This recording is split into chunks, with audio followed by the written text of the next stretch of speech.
Most of the hip pain that I see comes from osteoarthritis, which is a disease where the cartilage wears down and it becomes incredibly painful and the joints become very stiff. This particular patient had osteoarthritis of her hips. As time went on, it hurt more and more and more. I was taking heavy-duty medication just to be able to walk the dog. So the longer that I sat in the chair, the more I wanted to sit in the chair. My world got smaller and smaller and smaller, and it was horrible.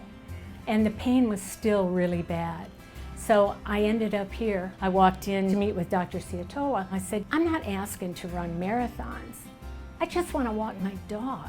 And I got really teary, and he said, I can take care of you. And he did. Anterior approach hip replacement. It's a technique of replacing the hip without cutting any of the patient's muscles.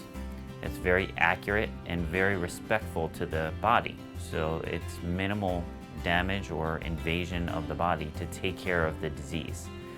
And what that means to the patient is a faster recovery and more functional outcome afterwards. So they can resume all their normal activities and get back to a very active lifestyle very quickly. It's been the most advanced thing in the last 15 years of my practice to improve patient outcome. I had surgery about 6 weeks ago. So I'm not using a cane, I'm not using a walker, and I have absolutely no pain. Not from the surgical site, not from walking. It was like a miracle. And that's the first time in 2.5 years that I didn't have pain. I should have had it done 2.5 years ago.